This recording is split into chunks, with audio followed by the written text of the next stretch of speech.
Hello everyone, welcome to our channel all about BMS. So आज का हमारा topic जो है वो षड पदार्थ है। इससे पहले तक हम पढ़ चुके हैं कि कैसे ब्रह्मा जी के बाद अलग अलग देव को उनके द्वारा जो आयुर्वेद का ज्ञान है वो प्राप्त हुआ। कैसे ब्रह्मा जी के बाद दक्ष प्रजापति जी को, उसके बाद अश्वनी कुमार, उसके बाद इंद्र, उसके बाद कैसे करके भारद्वाज जी को ज्ञान की प्राप्ति हुई आयुर्वेद की। और उसके बाद अभी भारद्वाज जी जो है उन्होंने और भी उनके उसके ऊपर ध्यान किया।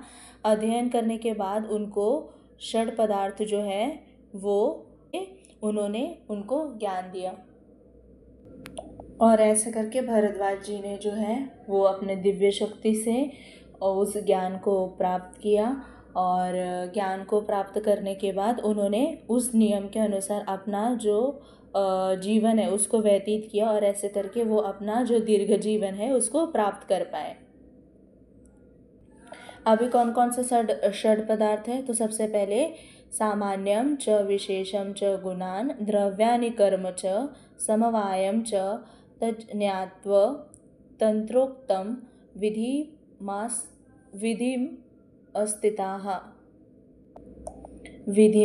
स्थिताः। तो अभी कौन कौन से षड पदार्थ हैं? सबसे पहले कौन सा है? सामान्य, विशेष, गुण, द्रव्य, कर्म और समवाय। अभी उसके बाद जो आचार्य थे, कुछ अलग अलग आचार्य, उन्होंने ये तो हो गया अपने भाव पदार्थ। भाव मतलब कि जिसको हम लोग देख पा रहे, जो अस्तित्व में है, जो कि एग्जिस्टेंस में है, उसको हम देख पा रहे। ये 6 के 6 क्या हो जाएंगे? भाव पदार्थ। वैसे ही कुछ कुछ अलग अलग आचार्यों ने अभाव पदार्थ को भी माना। ये अपने भाव पदार्थ हो गए। और अभाव पदार्थ जो कि एग्जिस्टेंस में नहीं है, जो कि अस्तित्व में नहीं है, उसको भी माना। तो अभी अलग अलग आचार्यों के अनुसार अलग अलग उन्होंने एग्जाम्पल दिया और ऐसे करके प्रूफ किया कि अभाव पदार्थ होता है। और किसी ने बोला कि अभाव पदार्थ नहीं होता है। जैसे कि चरक संहिता जो है, उन्होंने अभाव पदार्थ को नहीं माना। अभी उसमें जो सबसे पहले एग्जाम्पल है वो किसके बारे में है कि त्रिदोष जो है साम्य अवस्था में रखने के लिए आयुर्वेद का प्रयोजन है। उसमें भाव पदार्थ अभी अभाव पदार्थ है कि नहीं, या किसी आचार्य ने माना है और किसी ने नहीं माना है। तो उसके अनुसार अलग अलग एग्जाम्पल लेकर के लोगों ने समझा, अलग अलग आचार्यों ने। सबसे पहले इसमें क्या बताया है कि जो अपना त्रिदोष है, त्रिदोष को आयुर्वेद का प्रयोजन ही क्या है कि त्रिदोष को साम्य अवस्था में रखने का, मतलब जो स्वस्थ व्यक्ति उसको स्वस्थ में रखने का, और जो रोगी व्यक्ति है उसको ठीक करने का, उसका इलाज करने के लिए। तो ऐसे ही त्रिदोष को साम्य अवस्था में रखना आयुर्वेद का प्रयोजन है। तो वो जो आयुर्वेद का प्रयोजन है वो किसके वजह से पूरा हो पाता है? वो भाव पदार्थ के वजह से हो पाता है। वो भाव पदार्थ को हम लोग क्या बोलते हैं? षड पदार्थ भी बोलते हैं। तो जब हम लोग को त्रिदोष को साम्य अवस्था में रखना पड़ता है, रखना रहता है, तो हम लोग भाव पदार्थ का यूज़ करते हैं। अभाव पदार्थ का कुछ भी उपयोग यहाँ पे नहीं है। इसलिए कुछ आचार्य जो है वो अभाव पदार्थ को नहीं मानते हैं। उसके बाद अभी जो भी अपने षड पदार्थ है और भाव पदार्थ है वो सबके सब पंचमहाभूत से बने हुए हैं, ठीक है। और अभाव पदार्थ का कुछ एग्जिस्टेंस ही नहीं है, तो पता नहीं चलेगा कि किससे बने वो, किससे नहीं बने। उसके बाद थर्ड जो रीज़न है वो भोजन के अभाव से वात रोग उत्पन्न होता है, फिर भी कुछ व्याधि भोजन नहीं करने से ठीक होता है। तो यहाँ पे इन्होंने अभाव पदार्थ को भी माना है। जैसे कि अगर भोजन नहीं करते हैं तो क्या होता है? वात का व्याधि जो है वो निर्माण होता है। बट अगर भोजन नहीं करने से कुछ ऐसे भी व्याधि है जो कि ठीक होते हैं, जैसे कि नेत्र रोग, ज्वर, ये सब। तो ये सब ठीक किस वजह से होता है? तो भोजन नहीं करने से, मतलब अभाव पदार्थ से। तो ये जो कुछ आचार्य जो है इन्होंने अपना मत ऐसे भी रखा है। अभी इनके अनुसार क्या है कि जो व्याधि जो निर्माण हो रहा है वो किसके वजह से हो रहा है? तो भाव पदार्थ के वजह से हो रहा है। बट वो ठीक कैसे हो रहा है? अभाव पदार्थ के वजह से। इसलिए ये इनका कहना है कि हम लोग को अभारक संहिता है वो क्या बोलते हैं कि दिया जलाने के लिए इतनी सारी चीज़ें लगती हैं, इतने सारे कारण लगते हैं। दिया चाहिए रहता है, तेल चाहिए रहता है, बाती चाहिए रहता है और ऐसे चीज़ें चाहिए रहता है। बट अगर उसको बुझने के लिए देखें तो उसका कुछ भी कारण नहीं रहता है, वो अपने आप ही कुछ भी प्रयत्न हमें करना नहीं पड़ता, कोई भी काम नहीं करना पड़ता है और वो अपने आप ही क्या होता है, बंद हो जाता है, बुझ जाता है। तो ऐसे ही इन्होंने भाव पदार्थ को माना है और अभाव पदार्थ को नहीं माना है। जैसे कि दिया बुझाने के लिए कुछ भी कारण नहीं लगता है, तो ऐसे ही इनका कहना है कि अभाव पदार्थ समझने के लिए कुछ भी कारण नहीं है, कुछ भी ये मतलब नहीं है उसका। और वैसे ही वैशेषिक दर्शन, जैसे कि हम लोग ने पदार्थ विज्ञान में देखा, वैशेषिक दर्शन जो है वो भी सिर्फ भाव पदार्थ को ही मानते हैं। फिर इन्होंने एक और एग्जाम्पल यहाँ पे लेकर के समझाया है कि जैसे कि बीज नाश हो जाता है तो उसके बाद क्या होता है, उसका अंकुर निकलता है क्या, नहीं निकलता है। तो वैसे ही भाव पदार्थ अगर नष्ट हो जाता है तो अभाव का कुछ भी एग्जिस्टेंस नहीं। वैसे ही अभाव पदार्थ को भी इन्होंने नहीं माना। जैसे अंकुर एक बार ख़त्म हो गया तो पेड़ नहीं आ सकता है, बीज नाश हो गया तो अंकुर नहीं आ सकता है। तो इन्होंने वही बताया कि अभाव पदार्थ जो है वो ऐसा कुछ भी नहीं है, भाव पदार्थ से ही हम लोग आगे का कुछ मतलब समझ सकते हैं और कुछ हमें प्राप्त हो सकता है। उसके बाद नेक्स्ट टॉपिक जो है वो अपना आयु यानी आयुर्वेद, आयु और आयुर्वेद के बारे में। अभी सबसे पहले इसमें क्या दिया हुआ, आयुर्वेद का परिभाषा। हिता हितम सुखम दुखम आयुस्तस्य हिता हितम मानम च तच यत्रोक्तम आयुर्वेद स उच्यते। आयुर्वेद का परिभाषा है जो शास्त्र हम लोग को हित कर आयु, अहित कर आयु, सुख कर आयु और दुख कर आयु, ऐसे 4 प्रकार के जीवन के बारे में वर्णन करता है, उसको हम लोग क्या बोलते हैं, वही वेद को हम लोग क्या बोलते हैं, आयुर्वेद बोलते हैं। अभी हित कर वायु क्या, आयु क्या होता है, हित मतलब जो हमारे लिए पथ्य है, मतलब जो हमारे लिए अच्छा है उसको हम लोग हित कर बोलेंगे। अहित कर जो कि हमारे लिए अच्छा नहीं है उसको हम लोग क्या बोलेंगे, अहित कर। फिर उसके बाद क्या है, सुख कर आयु के बारे में बता रहा कि हम कैसे अपना आयु जो है वो सुख से व्यतीत कर सकते हैं। दुख कर आयु के बारे में बताता है। तो वैसे वेद को, वैसे शास्त्र को हम लोग क्या बोलते हैं, आयुर्वेद बोलते हैं। अभी नेक्स्ट क्या है, आयु के ऐसे 4 प्रकार हैं। कौन कौन से, हित आयु, अहित आयु, सुख कर आयु और दुख कर आयु। अभी के लक्षण क्या क्या होते हैं।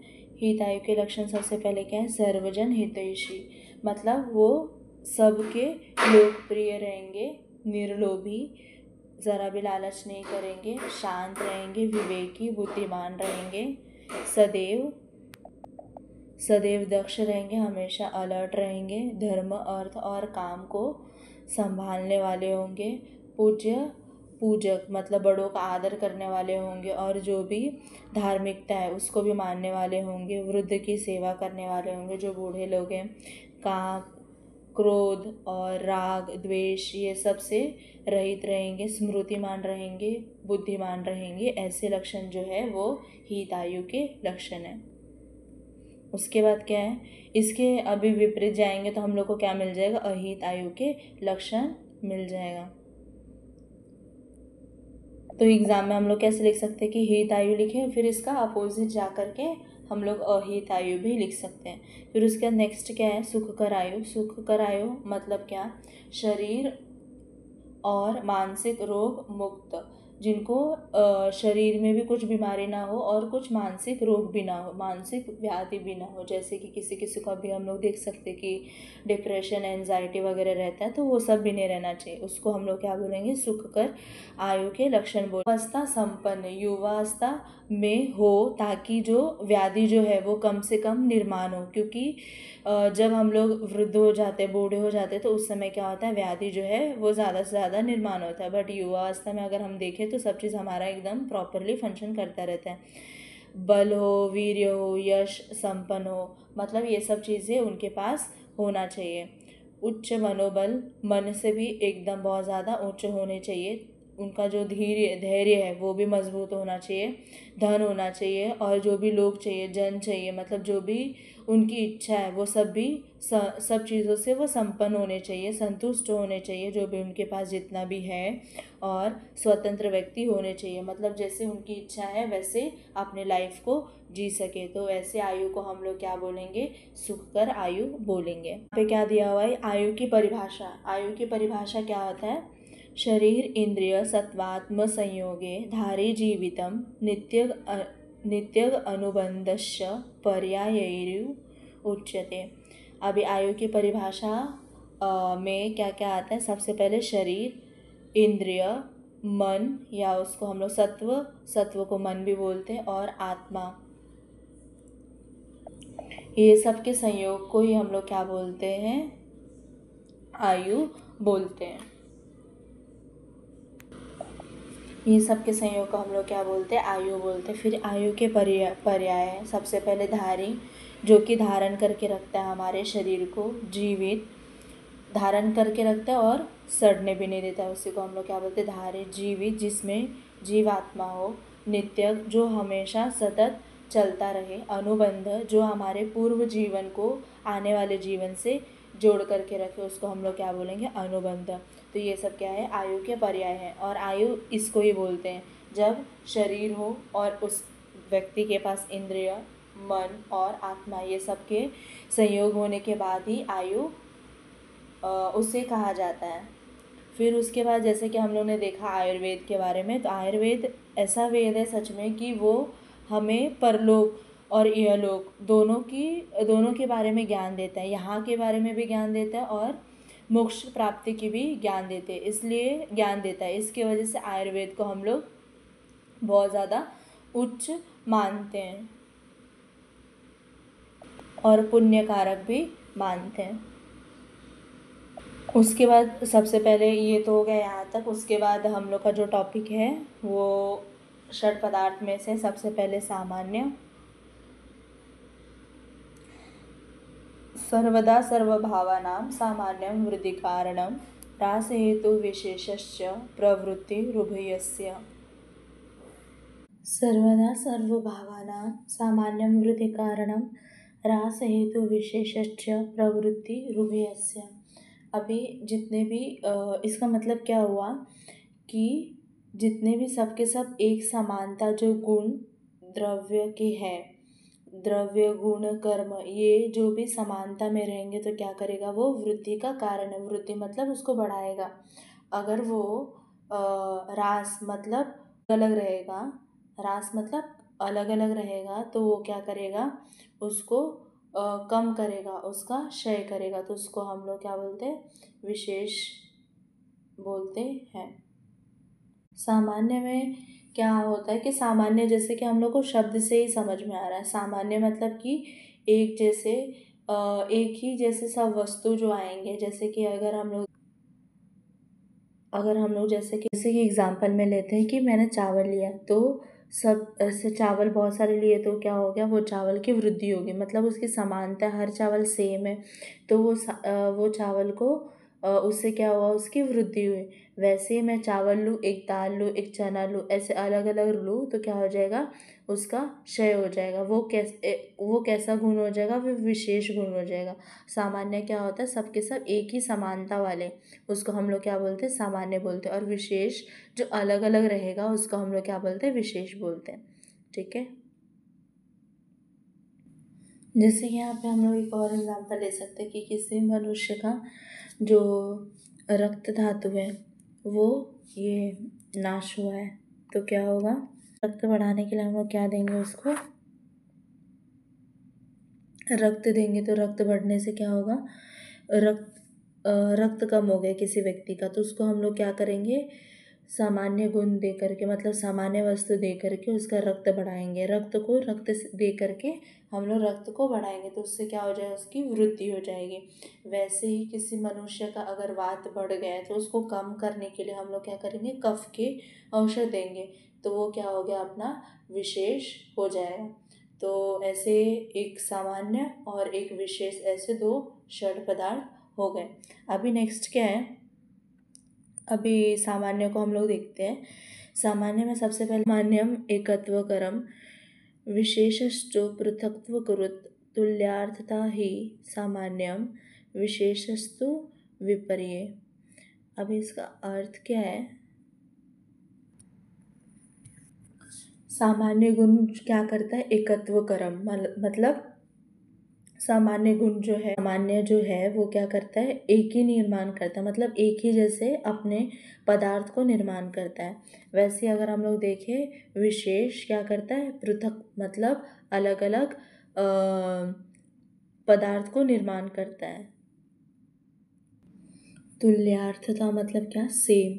सेम जो है वो सामान्य को बढ़ाएगा। विशेषस्तु विपर्य, जो अलग अलग रहेगा, जो असमानता में रहेगा, वो क्या करेगा? विशेष पदार्थ को बढ़ाएगा। अभी सामान्य के कुछ लक्षण है। सबसे पहले क्या है? वृद्धि कारणम।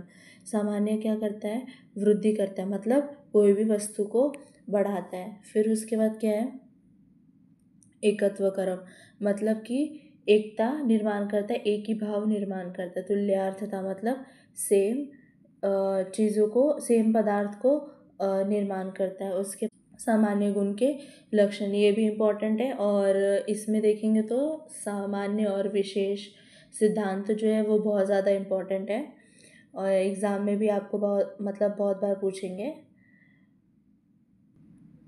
अभी सामान्य अनुसार देखेंगे तो हम लोग को दो टाइप्स देखने को मिलता है, एक तो पर सामान्य और एक अपर सामान्य। ठीक है, पर सामान्य क्या होता है? पर सामान्य वो होता है कि एक व्यापक क्षेत्र में, जैसे कि एक एरिया है, बहुत बड़ा फील्ड है, तो ये अपना क्या हो गया? जहाँ भी आपका नज़र आता है वहाँ तक, तो ये क्या हो गया? अपना पर सामान्य। अपर सामान्य क्या होता है? सीमित क्षेत्र के लिए हो, जैसे कि कुछ एक पर्टिकुलर एरिया के लिए, एक पर्टिकुलर रीजन के लिए हो, स्पेसिफिक रीजन के लिए, तो उसको हम लोग क्या बोलेंगे? अपर सामान्य बोलेंगे। अगर अभी देखेंगे आचार्य चक्रपाणी के अनुसार, तो उन्होंने 3 सामान्य बताए हैं। कौन कौन से?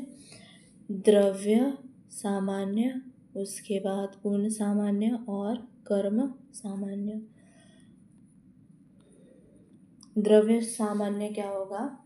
जो ऐसे द्रव्य जो कि द्रव्य की वृद्धि करेंगे, सामान्य गुण को बढ़ाएंगे। जैसे कि मांस खाने से क्या होता है? मांस की वृद्धि होती है। रक्त चढ़ाने से क्या होता है? वो द्रव्य से हमारे रक्त की वृद्धि होती है, मतलब वो बढ़ता है। फिर अभी नेक्स्ट क्या है?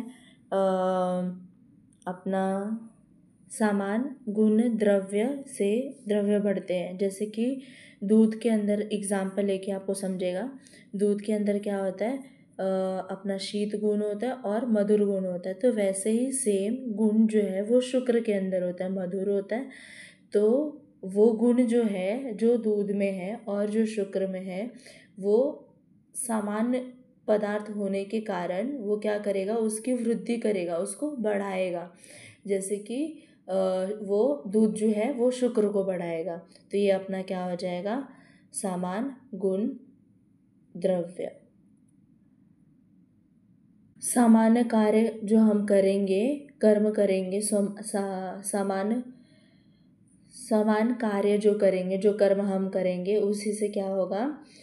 उसी को हम लोग क्या बोलते हैं? उसी से हम लोग पहचान पाएंगे कि उसको, वो क्या है? कर्म सामान्य है। जैसे कि बैठे रहने से क्या होता है? कफ बढ़ता है, और ज़्यादा चलने फिरने से क्या होता है? वात बढ़ता है। तो ऐसे जिस कर्म के, जो कर्म करेंगे उसके अनुसार ही क्या होगा? वो चीज़ जो है वो पदार्थ, वो चीज़ जो है वो बढ़ेगी, या तो उसके अपोजिट करेंगे तो कम होगी। बट अगर वो समान गुण का है, जैसे कि बैठने से क्या होता है कि कफ दोष जो है वो बढ़ता है, तो उससे क्या होता है? स्थिरता निर्माण होती है। तो ये क्या हो जाएगा? समान कर्म सामान्य का एग्जाम्पल हो जाएगा। तो आज के लिए बस इतना ही। Thanks for watching the whole video. अगर वीडियो अच्छी लगी तो चैनल को सब्सक्राइब कीजिए, वीडियो को लाइक कीजिए और शेयर कीजिए। थैंक्स।